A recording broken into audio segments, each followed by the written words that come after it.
Welcome to the Constructed Awareness Podcast. In this episode, Tyler Orr and Lei Rhyne discuss the integration of CA and Expressive Art Therapy.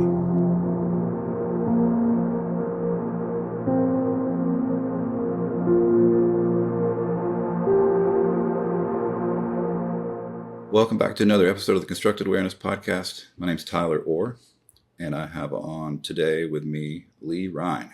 Hello, Lei. Hi. Thanks for having me. Yeah, welcome.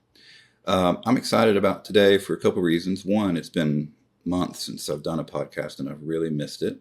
And the reason that I've not done one has been because of a similar situation that you're in right now. Yeah. We're both in. So I had to take a break from all this because I was knee-deep in completing my dissertation. And yeah, it takes a little bit of time, doesn't it? Yep. So for the listeners at home, Lei and I are in school together at University of Cumberland's PhD students in counselor education and supervision. So that's how we met. Are you pretty close to being done? No. I mean, I'm closer than I was. I shouldn't say that. I'm not anywhere where you are because you just finished. But I take my comps this January, or this fall actually, this September, and then I can start dissertation, I think summer, either fall or spring or summer next year. Awesome. Yeah. Good. Yeah. So I'm, they say like all but dissertation, ABD. I'm even past that because I finished dissertation.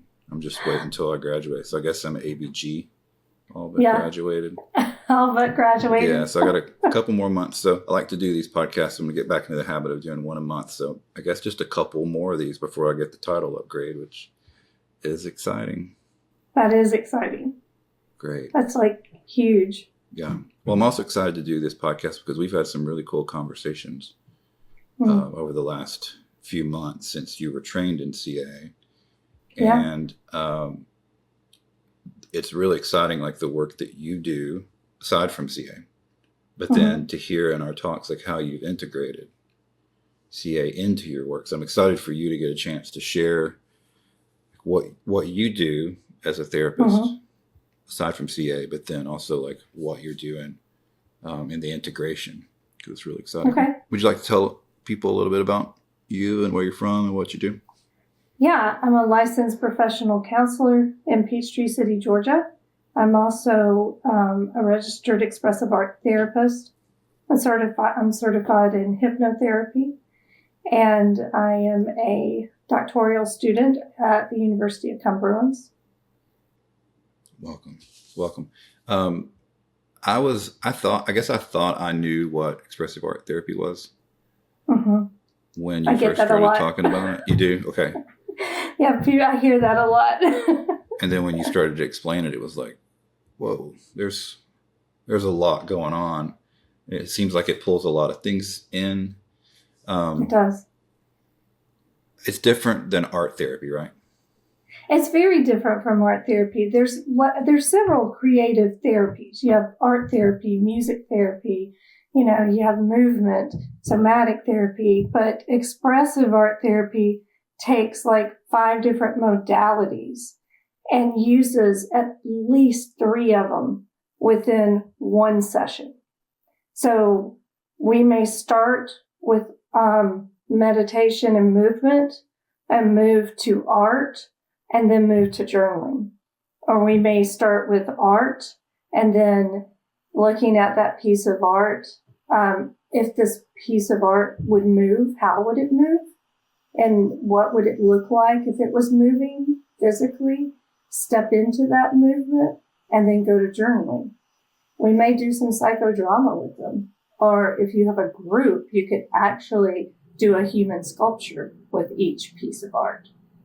So there's so many ways of using these modalities to pull from, what you're somatically feeling, and the thoughts and the words and the emotions and actually process it, which is, I think, why I became so interested in CA, because it just made sense to me. It made total sense to me. Awesome. Yeah.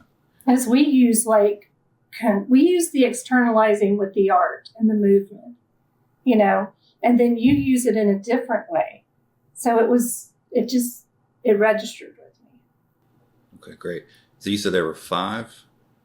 Yeah, there's 5 things. Mm-hmm. What are the? Yep. Yeah. There's art and sound and movement and journaling and psychodrama.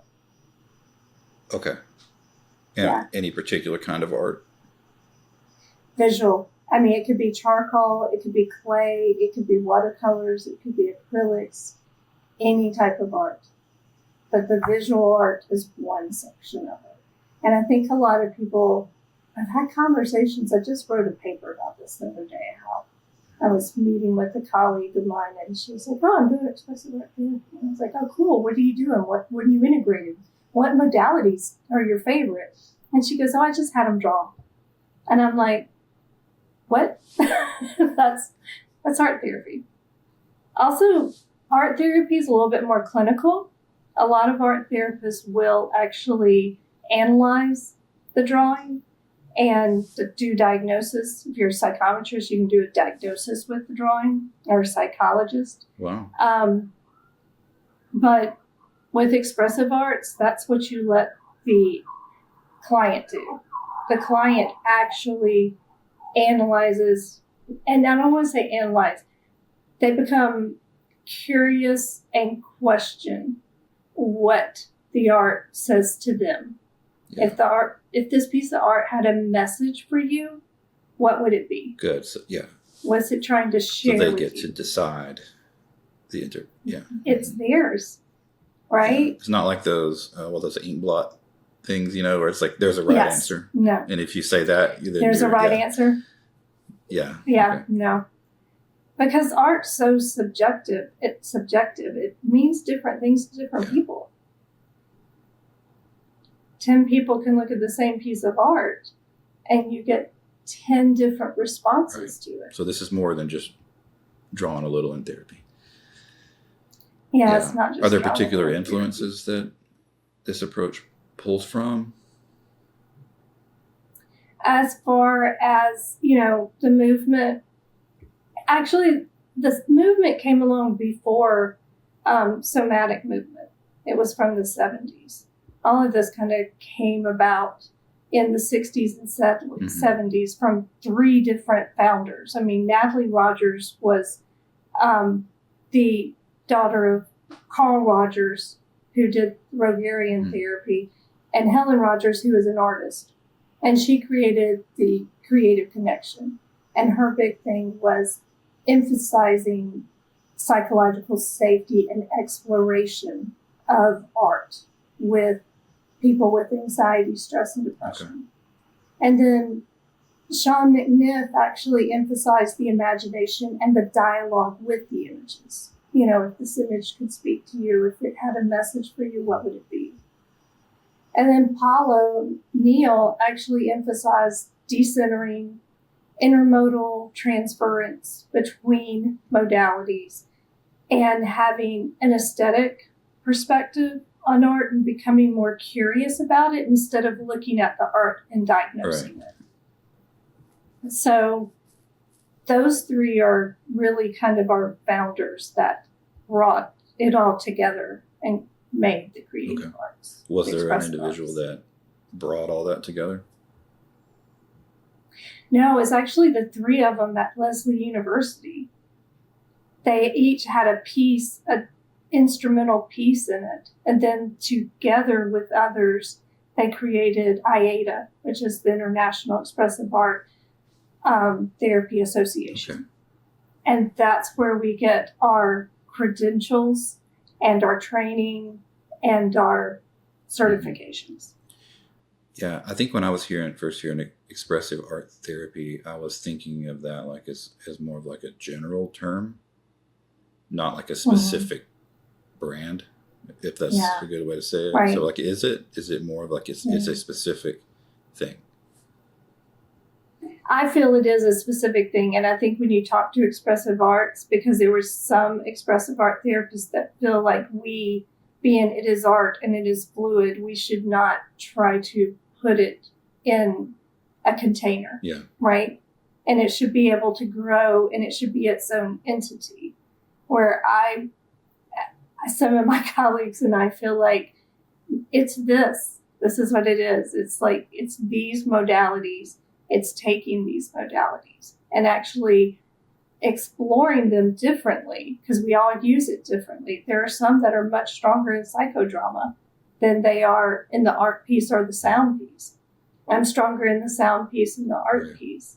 So it is fluid, but there still has to be some structure that it is these 5 that actually create the foundation. And in CA, there's the 3, which we'll talk about, that create. And there's the 3. And some people are stronger and others than it fits. Yeah. Yes.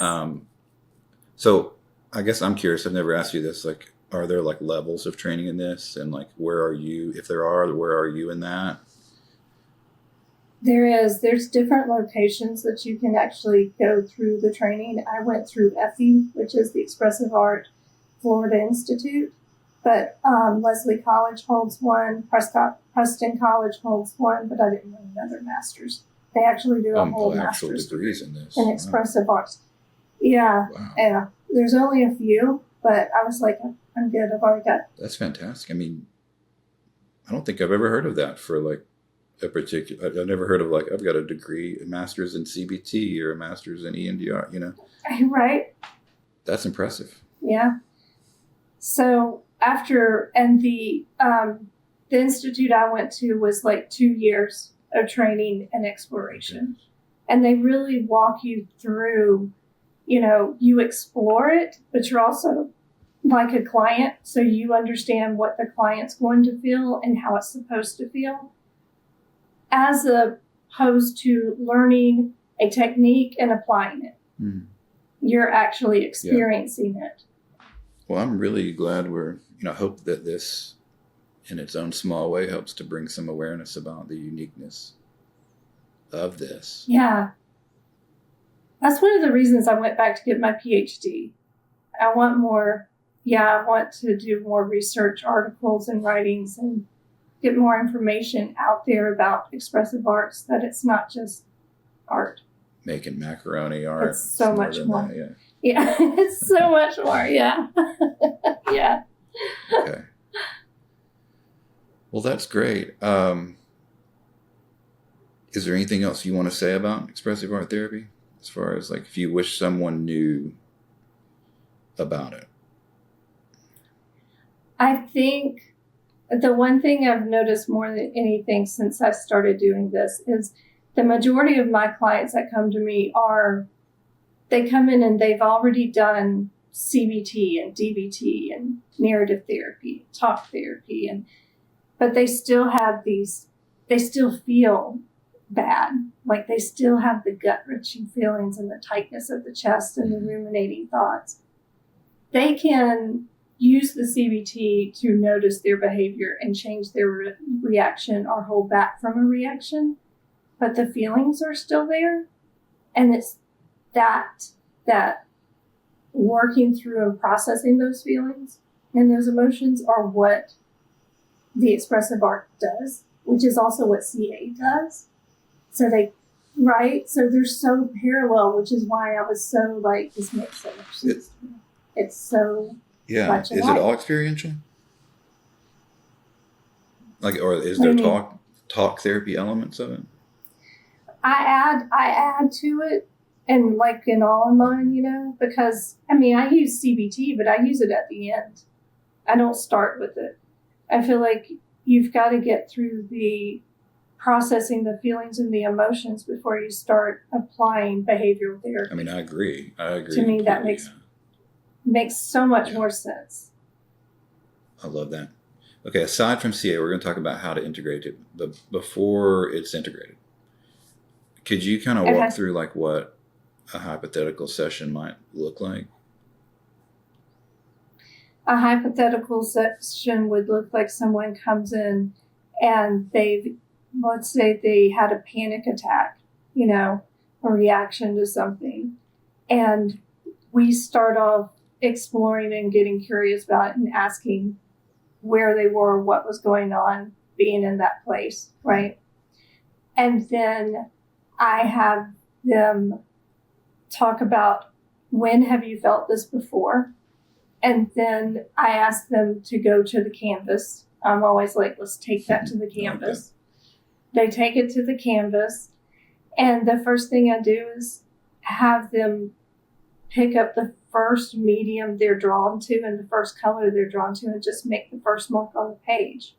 It's not about drawing a portrait or creating a landscape or creating a picture. It's about if this feeling was an image or a symbol, what would abstract it be? Images. And sometimes, yeah.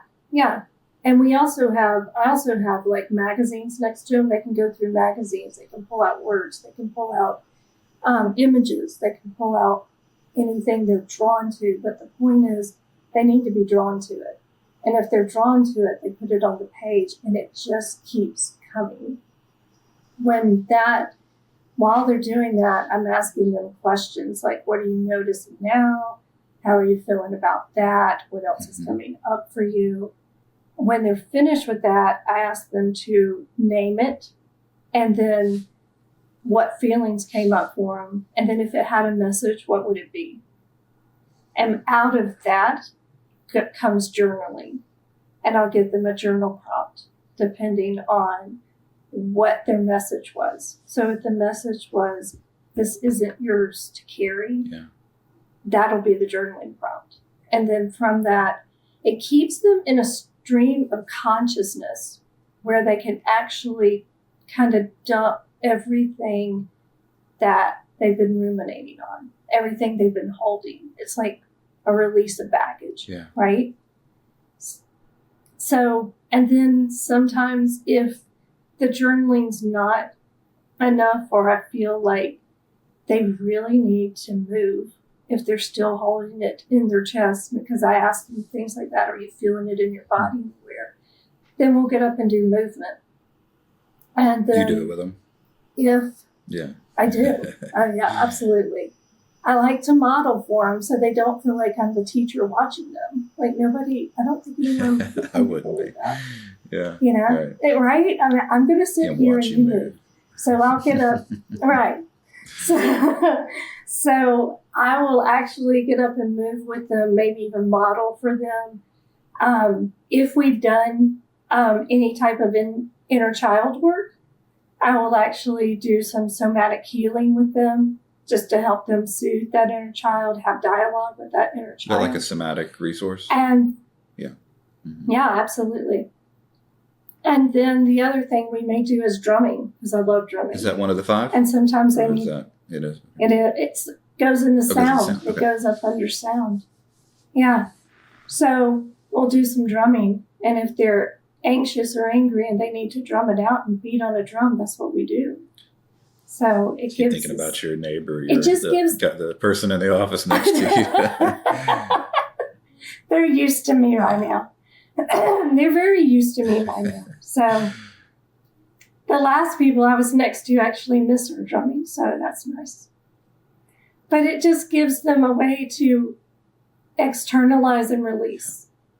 You know, they're taking it and they're putting it in the drums, they're putting it in the painting, they're putting it in the writing. Is that what most of what it's doing is doing? You think is it most of the 5 are externalizing? Maybe all 5 are externalizing?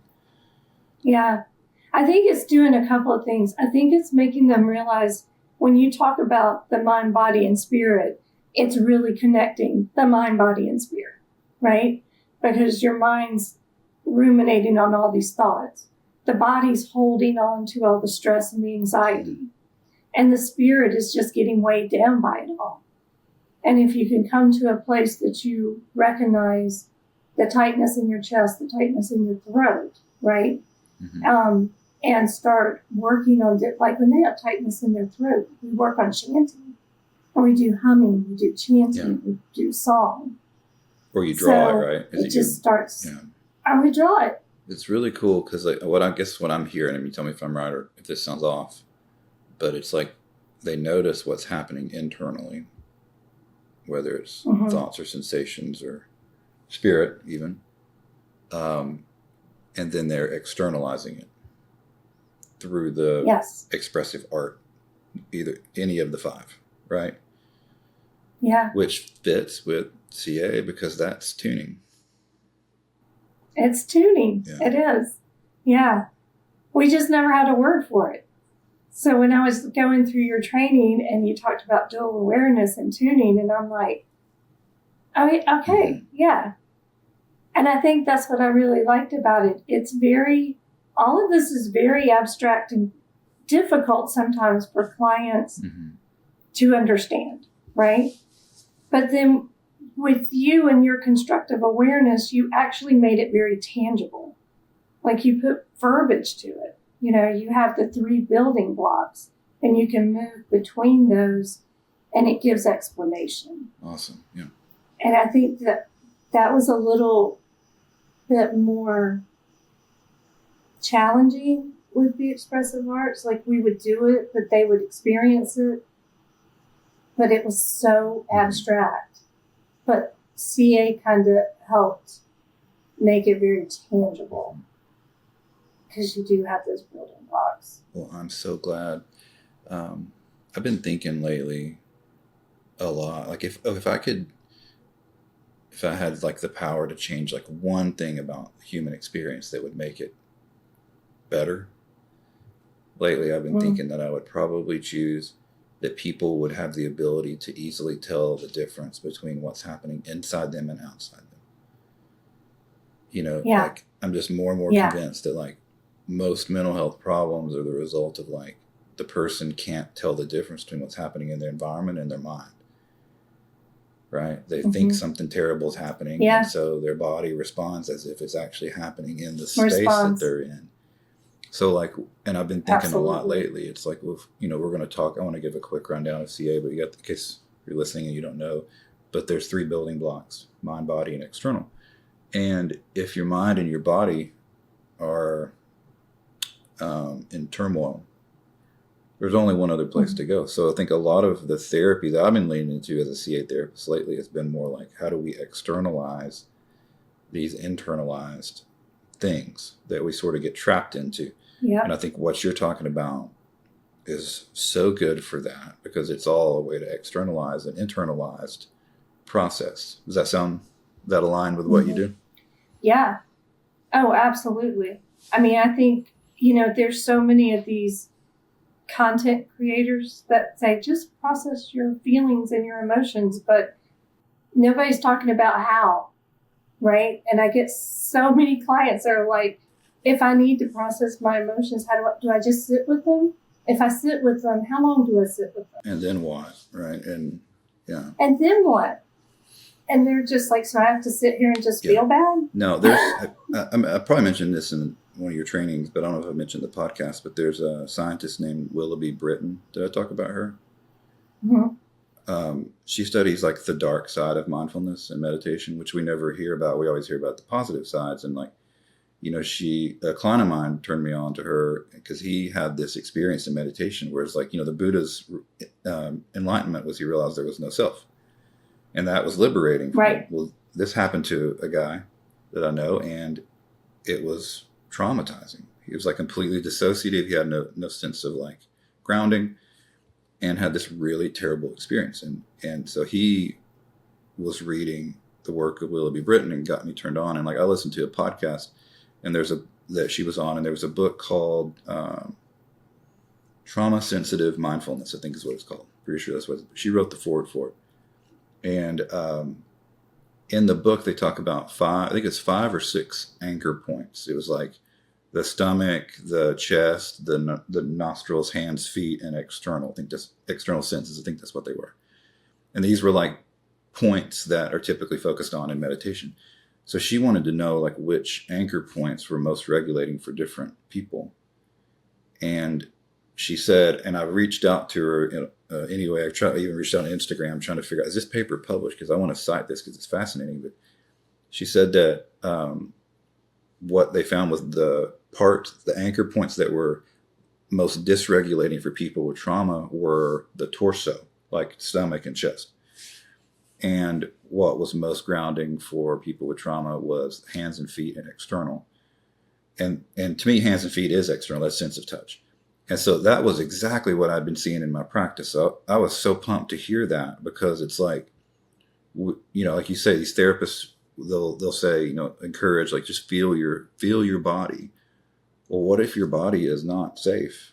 Especially a certain It's part of, safe. like, every Yeah. therapist in the world has taught at one point diaphragmatic breathing, belly breathing. Like, but what if the belly is like the most unsafe part of the person's whole reality?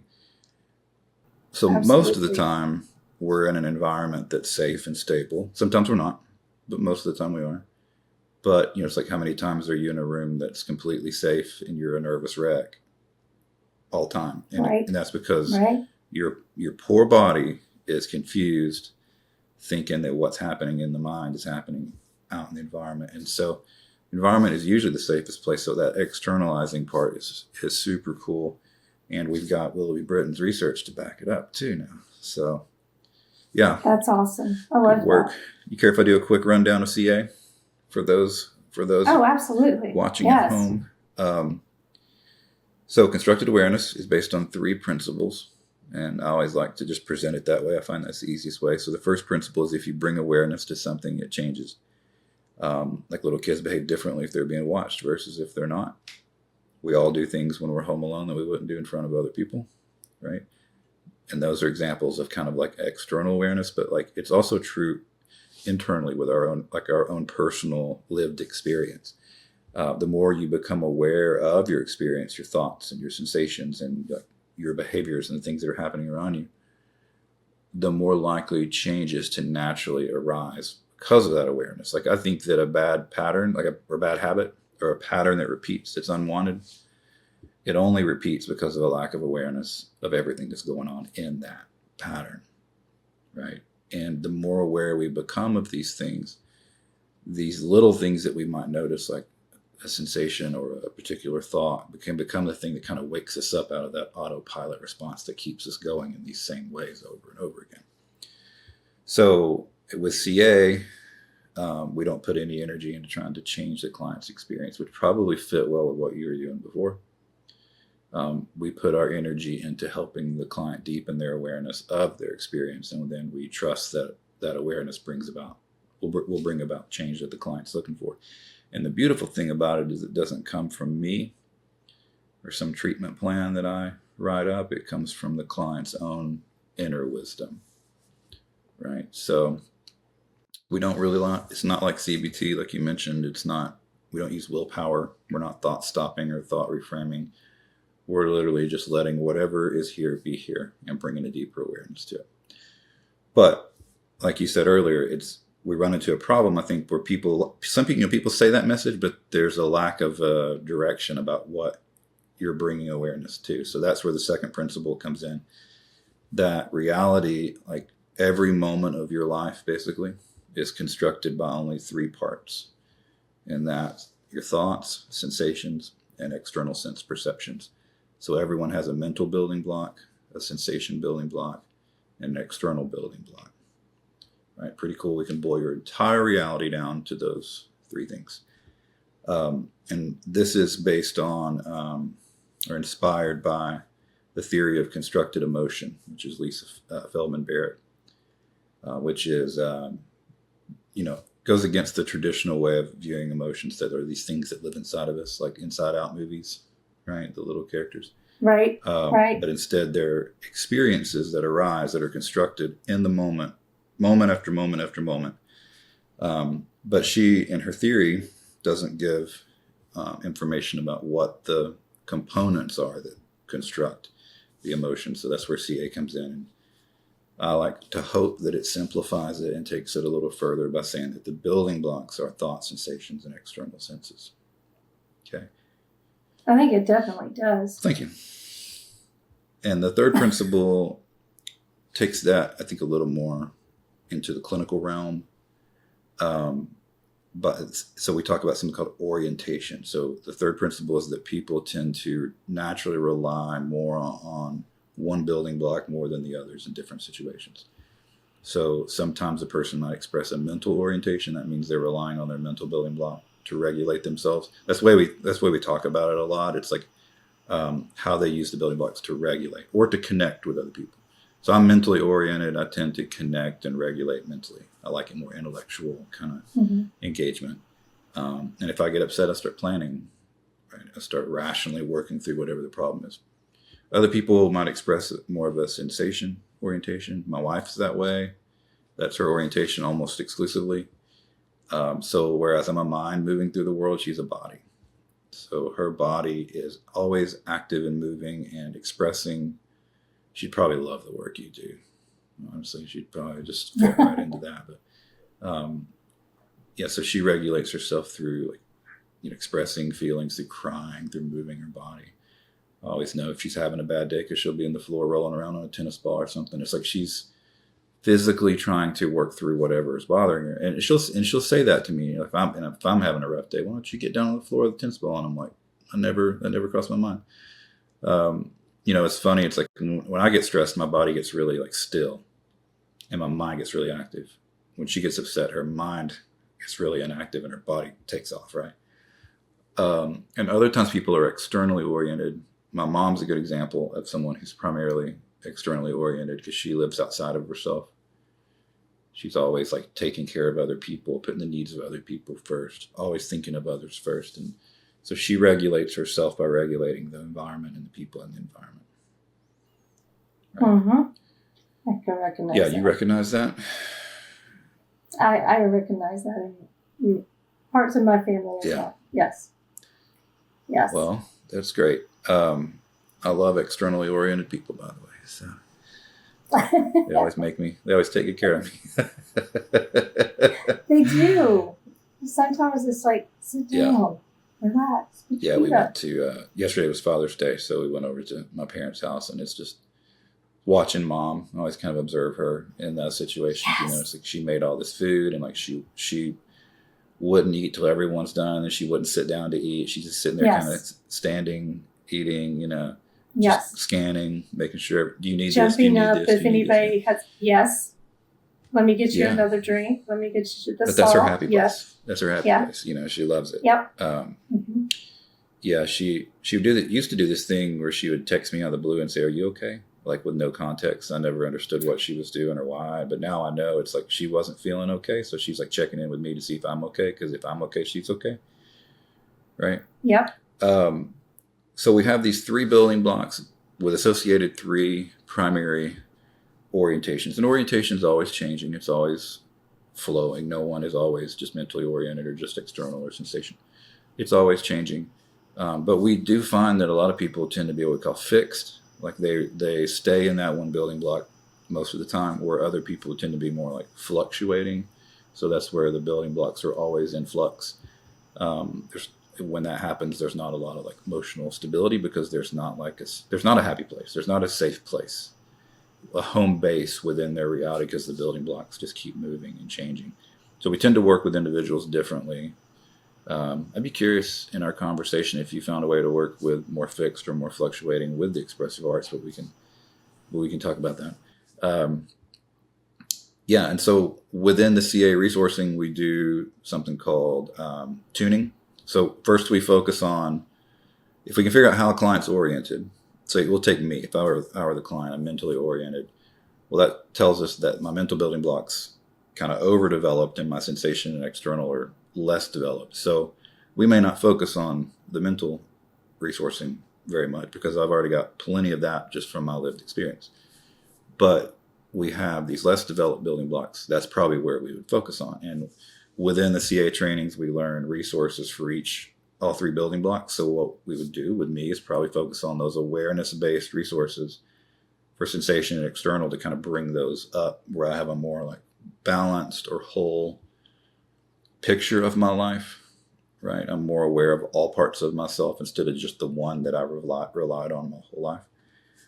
And then once we have awareness of all 3, then we start to do what we mentioned earlier, which is the tuning. So tuning is shifting awareness between the 3 building blocks. It's useful to help clients see in the moment how their experience is constructed, right? They can see, okay, this external thing is happening, and then they go to their mind, here's what I'm thinking about it. Okay, and then the body, here's what I'm feeling about it. And that collection of those 3 building blocks creates the emotion that the person's experiencing. in that moment. And so, as I was developing CA, that worked great, but eventually figured out that I could take tuning and use it to process trauma. Right. And so I developed an intervention, I guess we could call it, technique called memory reconstructing, which uses memory reconsolidation science mixed with tuning to process memories. And I've just found it to be super good. Lots. I did EMDR for years. I was an EMDR trainer, consultant. I love EMDR, but I find the CA processing, the memory reconstructing, to be a lot kinder and softer, easier. And level 3 is we learned something called responsive processing. Have you done level 3 yet? You did. Okay. No. Yeah, it is. So you went into certification. So there's a certification program with CA. So that's where you are. So you're highly trained, but you haven't yet learned the responsive processing part. But we're going to fix that in January. Right. Yep. Okay. So that's my spiel. Anything you want to add to that? I think the other thing I like about the CA is it also helps keep the client present. Uh-huh. It's not like total hypnosis where you put them under and they're re-experiencing their trauma or they're bringing up their trauma. Like, you are keeping them so present with the externalizing, right? And it's so much easier for them and softer, but it's also moving at their pace. I mean, it's client led, you're guiding them, but it's really client led, and you can move them through each building block where they can experience each step. Yeah. And it just gets easier and easier for them. Awesome. Yeah. I think it's been great for the clients. I have a couple of clients that ruminate a lot. And it's hard for them to get into their body. It's hard for them to even tap into what they're feeling physically. But being able to use CA with them, I have to admit, at the beginning, they became kind of cranky with it because they did not want to get out of their mind. They did not want to leave that space that they're so used to doing it. They're so used to reasoning it. There's a reason for it, and I'm going to keep going on this rabbit hole. This is what I'm comfortable with, and I don't want to have to explore anything else. But after they got used to it, they were like, it's dissipating. They're like, it's dissipating. And I'm like, yeah, that's what it does for you. Yeah, that's called process. That's great. Well, even before you learned processing, level 2 was saying that's where we do the memory reconstructing. But level 1 is just all resourcing.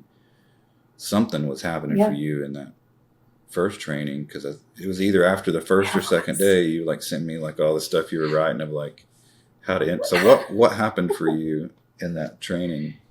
It was so familiar of tapping into the subconscious and the somatic awareness for individuals, that I was I sat up that night and wrote several different session outlines of how I could implement this and integrate it with the expressive arts. Mm-hmm. And I could just see it. It made so much sense. And when we're going through the training and I'm reading about it, it was clicking. But when we went through the practicum and we were actually experiencing it, I was finding I need to draw something. I need to move. I can put sound to this. I can insert sound right here, and it would just give it so much more for me, right? And so I started doing that with my clients before I even, I think, finished level 1. I remember I was nervous about telling you because I was kind of hey, so I've taken your technique and I've kind of added it to my sessions in Expressive Arts, and it worked really well. So it was more like you were integrating it into the work that you were already doing. It wasn't so much like an equal mashing, right? It was more Yeah, it was so seamless. it just flowed. And it also, like I said before, since it was so tangible that I could use this part of CA and then weave it into expressive arts and then come back to another section of CA and then do another part of expressive arts. And I've probably done it about 10 or 12 different ways now, you know? And but the ending, the one I found is most is like ending with externalizing what we've gone through in session on canvas or on the drums or with movement, depending on their type, you know, whether they're SEM or MES, whatever type they are. And then give them a couple of prompts. And the feedback has been, I never saw it this way. I never looked at it this way. This makes so much sense. And not just what we're doing, but what they're experiencing. Like, I didn't realize my reaction was tied to this memory back here. I didn't realize, even though we've done inner child work, but it clicks in a very different way because it seems like it comes from a stream of consciousness, not someone giving them psychoeducation about the inner child and how all your experiences previously does this, and that's why you react. But when they experience it themselves from a stream of consciousness, it holds so much more weight. And it's like a light bulb just goes off. And they're like, I'm just curious, man. I wish I could be in the room when you're doing this. But I know at first you were doing like expressive arts therapy, integrating probably the CA building block structure into it. Have you played around with doing like more like CA memory reconstructing with elements of expressive arts? So it's sort of flip-flop? Yes. It's flip-flopped. I've done it, and it all depends on my clients. Like the ones that are really mentally oriented, right? I will use CA with them and then pull in the expressive arts because they have such a hard time with the somatic piece and externalizing it. And I found that is very good. Could you walk us through like a kind of a typical session, what that would look like doing it that way?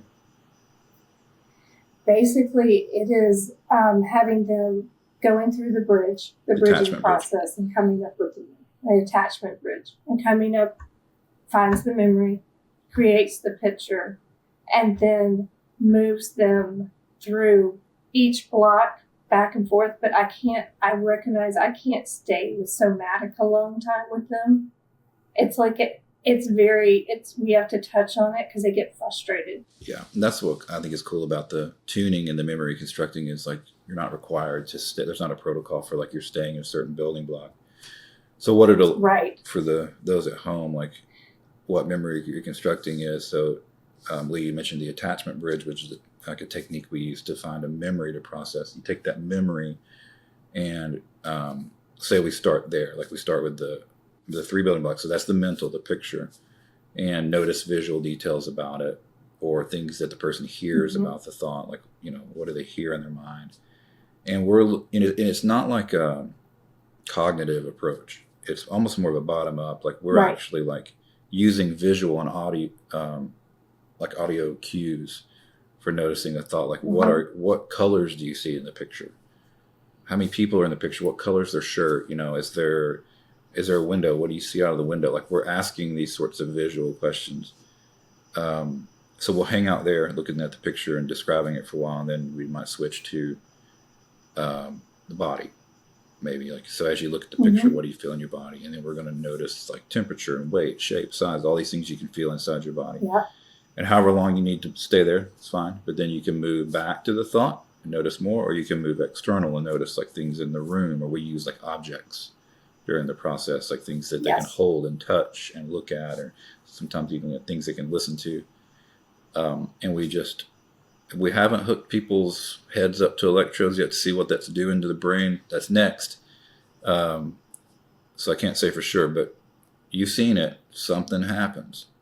Like there's a processing that happens where as they're, I think it's like you're never in one place long enough to like get overwhelmed or like dissociate. It's like, yeah. I agree with that. I agree with that. I also feel I feel like with the feelings, whether it's emotional, physical, or the thoughts, they're kind of like young children, right? Like they keep coming up until you give them the attention they're seeking. And instead of pushing them down and ignoring them, right? The more you ignore them, the kind of louder they get, the more they hang around.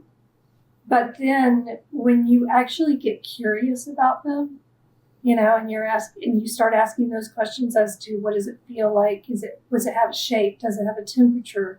Is it strong? Is it throbbing? Is there a tingling, right?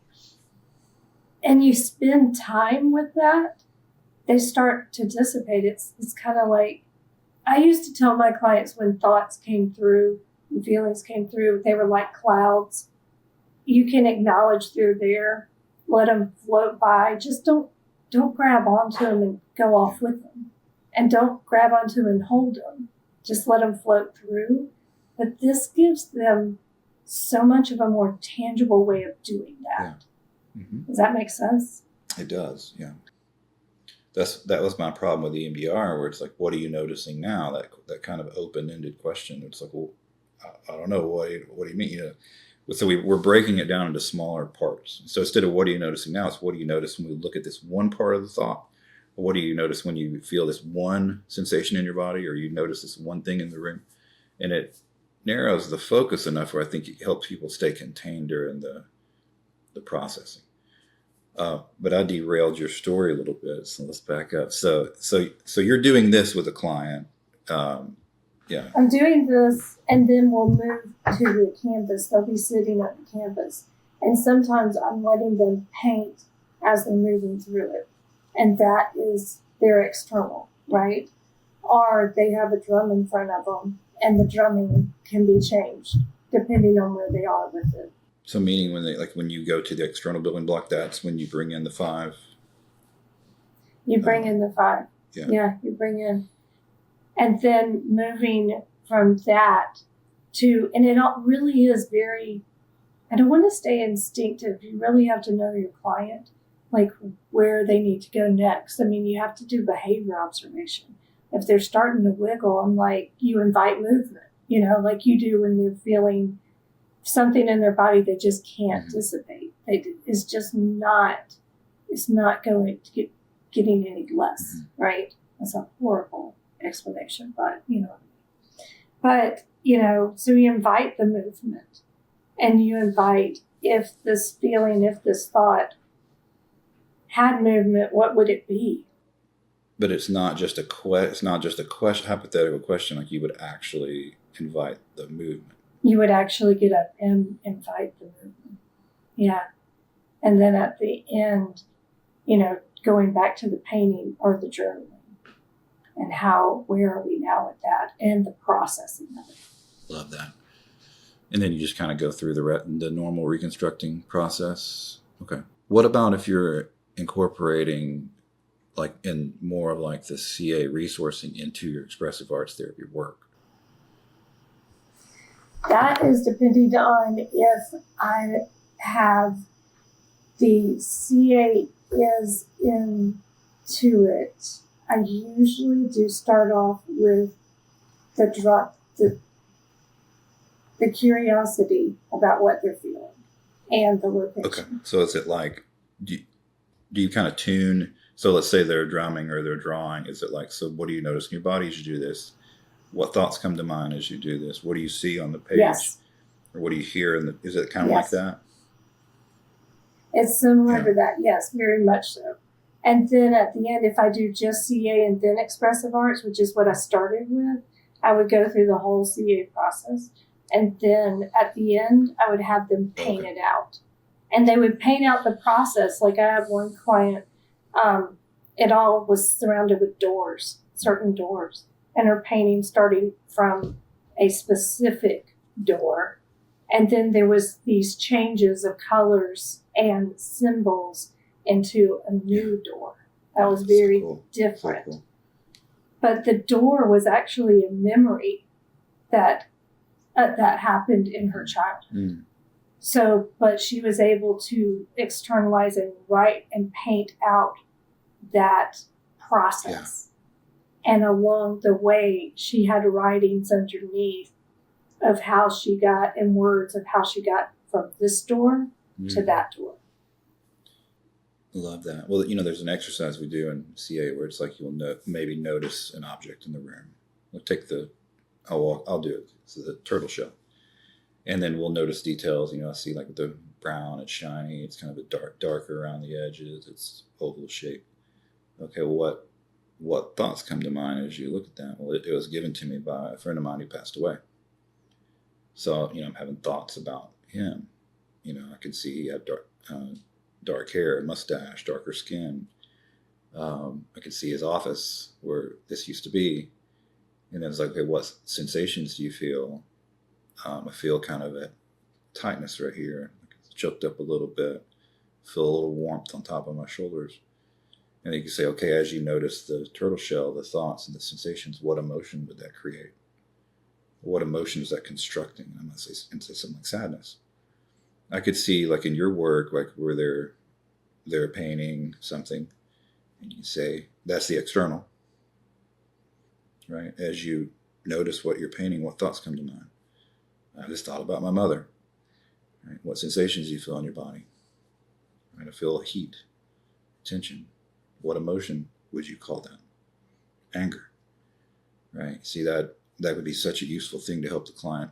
It's like we call it the emotion tracker in the trainings. It's like moving through those 3 building blocks and tuning through them really quickly to understand how the emotion's constructed. And I just see that as a perfect way to do that. Just a really creative way to do that. It just gives them, I think what I love most about all of this is that for individuals who have been through trauma, it gives them a nonverbal way to express the trauma that they just cannot verbalize and don't want to. And they don't have to. And they don't have to work through it. They don't have to. I love that. Yeah, and that's the thing about constructed awareness too. It's like in the processing, the therapist doesn't have to know everything. It's not like a talk therapy where you have to rehash everything. All I need to know as a CA therapist is enough information to know as a client present with their experience. They don't have to tell me what it is. All the details anyway. Like there was a training video that we watched in the level 2 where if you remember, like we don't know at all what happened. All we know is something happened in a bathroom. And it's like, fine, that's all I need to know if that's all the client wants to say. And the client was able to process through it and I still don't know. I still don't know the details. So yeah, that's great. Well, for time, does this feel like an okay place to stop? Anything else you want to add?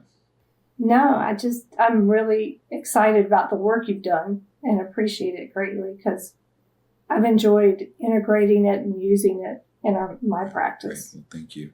And I got a feeling that there'll probably be some sort of official integration of what you're doing and what I'm doing at some point in some form of training. So just give us time. Let us get out of school first and then.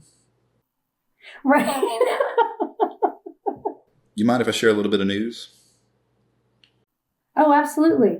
Yeah. So where my heart has been since I finished school, I really had time to invest more in CA, and a lot's just like thinking and feeling about it and just being with what comes up with me when it's with CA. And I've been, I don't think I've talked to you about this, but I've been really feeling like, okay, what does constructed awareness need? Like I've done all this, I've developed all this, some, initial research is done. I got the PhD on the way. What now? And I think we don't need more content, more foundational stuff. To the point now where what's needed is just more people trained. And so I've been thinking about what are the obstacles that people might face to receiving training. And there's lots of obstacles I can think of, but there's not a lot that I can have any sort of control over. But the one that I can is the price, potential financial barriers. And in my desire to make CA as accessible as possible, starting this week, what I've decided to do is I'm reducing the price of constructed awareness by roughly half. So it's been $897. I'm reducing it to $457. And I'm offering scholarships for students, provisionally licensed therapists, educators, people who work in community mental health or nonprofits. I'm doing a scholarship down to $247 for that. And if you're listening and you're CA curious, you know, I hope this helps. You know, I hope this helps you take that step. If you still feel like that, you know, there's still some sort of financial barrier that still, you know, even the discount doesn't allow you to do it, reach out to me. Like, I never want anyone to not learn CA because of money, right? So when I think about the future of CA, I don't think about revenue. I think about training people, making it as accessible as possible so that like this thing can grow, because I love it. I do. I think this has so much potential for healing and transformation on a larger scale.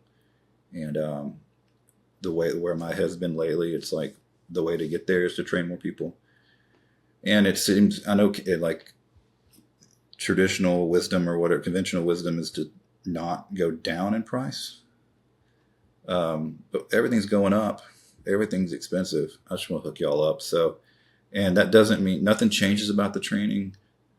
It's still the same amount of CEs. It's still the same CEs, ASWB, MBCC, APA. Quality, duration, everything is exactly the same. All I'm changing is the price to make it easier for people these days. And I'm going to run it until December 31st of 2027 and then reevaluate. So, yeah, I got a year and a half from today to get it while the getting's good. What do you think about that?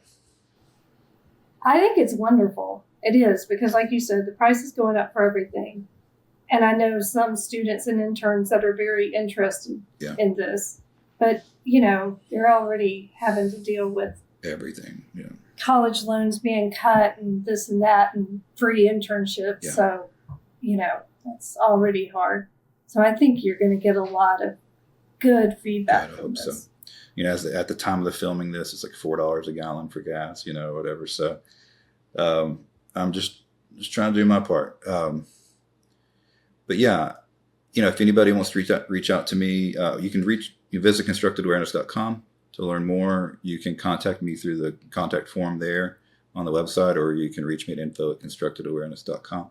But let's say somebody wanted to reach you, Lee. They hear this, you talking about the work that you do, and they say, man, I live in Georgia or wherever else you're licensed. I'd like to work with her. How would they get in touch with you? I can be reached at lei@lrhyne.com. That's the email address. And you can also reach out to me at lrhyne.com and the contact. Okay, just your first letter, first initial, and then your last name? Okay. Mm-hmm.